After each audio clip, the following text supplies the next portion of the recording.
This week has been quite heavy. I've watched devastating videos on properties burnt down, businesses burnt down, and as a realtor, we help investors build their dreams. And watching all that is heartbreaking. Now, I want today to just have a real conversation with investor to investor on how we can protect what we have built. Because what is happening, we really can't ignore. The reality is hitting home, and we need to be prepared in the near future. My good name is Lucy, so the realtor, as you all know me. Welcome to my YouTube channel. If you're here for the first time, thank you for stopping by. Feel free to hit that subscribe button so you can actually get a piece of this information that could help you save your fortune. Now, let's just jump into the wake-up call everybody's waking up to. If you're an investor, you're a landlord, or even you're thinking of putting your money in the real estate market. We always talk about capital appreciation. We talk about return on investment. We talk about, if I may say, good prime locations. But we never put enough weight on storms that could actually happen for properties or other investments. And I've just been in this space where I've seen the worst happen to my clients. And technically, as a voice in this profession, I'm just here not to sell to you anything, but to have this real conversation. Let's talk about what could happen to your property if it was vandalized, or rather you wake up one morning and you realize your property has been torched during these protests because you've seen they become more than what everybody thought things could be. And with that said, this is a situation that we can't ignore as Kenyans. So if you're ever thinking to get into this space, let me give you some precautionary measures you can actually put in place and ideally cushion yourself, because the reality is happening now, not later. And you'd rather be more prepared today than never have, or rather maybe you never took time to prepare yourself.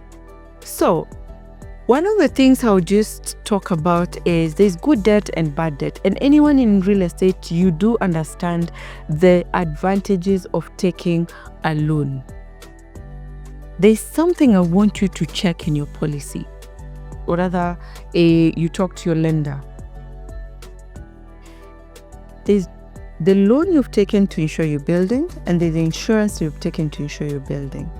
I want you to go ask your lender if your loan has what we call a mortgage protection insurance. You'll thank me later, because I'll tell you that morning you wake up and your building has been torched down during these protests, you still have to pay your bank. You'll be very lucky if your loan is insured, because that means the entire burden to be half shared.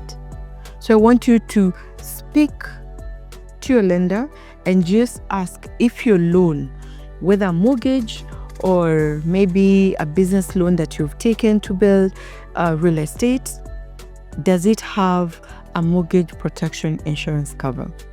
All right? That is one. Number two, if you're in properties, I would want you to also check through your policy and see if you have what we call a riot, political unrest cover. And this, I've seen in most cases, it's normally left out, but we're in a wake where you can't ignore the political unrest we're in at the moment. You need to have a rider in your policy. So check through and ask your insurance company, you will need this. If they can't change your insurance company. All right? If you are a landlord out there and you have commercial buildings, I know we do charge what we call service charge, but very few landlords have put in a sinking fund. We're in a very fragile moment at the moment, and one of the things I would recommend is establish an emergency fund, which I would just call a sinking fund. How does it work? Out of the monies you get from your rent or your service charge, if your tenants are agreeable to having, part of service charge put aside as a sinking fund for any eventuality, because we've seen when protesters come, they don't ask which tenant is which business is landlord owned, or these are all your tenants. And if one of your tenants goes down, then you need to be able as a landlord to support that tenant, because that is the source of your business. I would say put aside a sinking fund that can reinstate you in case of any eventuality, and you'll thank me later. Let's look at landlords where you've leased out properties to tenants. And I do know there's one of the very contentious clause I normally insert in all the leases that I've negotiated. It's insurance indemnity cover on the part of the tenant. Let me just expound this. As a landlord, I would tell you the nature of business that you harbor in your property could expose you to this political unrest. You have a responsibility as a landlord to ask your tenant to provide a copy of their insurance cover so you can check if you're covered, just in case something happens that can cause any detrimental effect to your investment. I know a lot of tenants have come to me to ask me, the landlord should have the cover. Yeah, that's so true. And that's why I've said, as a landlord, you need to have a very comprehensive cover covering beyond just the fire, loss of rent. These storms we're seeing at the moment that we can't just ignore. But also as a tenant, you need to insure your business, and you need to cover your landlord as an extension, just in case fire is caused within your premises.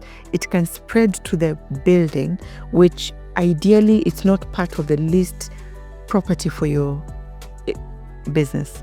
So I would recommend, as landlords, let's read in between the lines. Let's put our lawyers to make sure that we are covered, just in case we have any political unrest that could cause detrimental damage to our investments.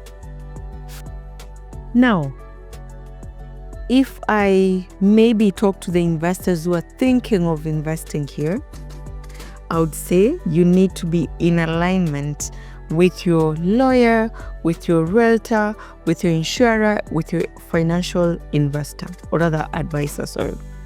And in that case, you'd want to diversify your investment, because we've seen like what happened this week. There's some areas that were stable, but there are some areas that were really, really chaotic. You can diversify your portfolio in terms of the locations. Don't put your eggs in one basket. Try to diversify even in different commercial, residential. And in this case, this is just a way to make sure that you don't have your basket burning up in one day and everything else is contained there. It is painful to wake up to burnt dreams that you've really worked so hard to get where you are. So if this is something, especially first-time home buyers, let's not buy emotionally. Let's put the emotions aside. I do know real estate is very emotional at times. Investors don't want to listen to professionals. But I would say this, as landlords, as investors, as tenants, one of the things you need to start looking into is your documentation. How well are you covered? because going forward, investing is not the same as it used to be. You need to be wiser. You need to have a structure, not just hope that this investment is going to give you the desired rate of return. We have witnessed something that in years we've never seen. And we can't just ignore it, because this is a reality. So if you're out there, you're a landlord, you are a first-time home buyer, you are an investor, you want to invest wisely, have a structure in place, or perhaps just look through your documentation just to understand how well you're covered, I'm here to help you, because this is a shared vision. This is a shared pain. And as a realtor I've just mentioned, we just don't sell properties. We build people's dreams. And it's so devastating to see what is happening. It is sickening. So take with you the precautionary measures I've just given you. And if you have any more, my fellow colleagues in the profession, let's guide our clients in the comment section, because this is a shared pain that everybody, whether you've invested or not, if you're sober enough, this has cut deep down to know tomorrow it could be you.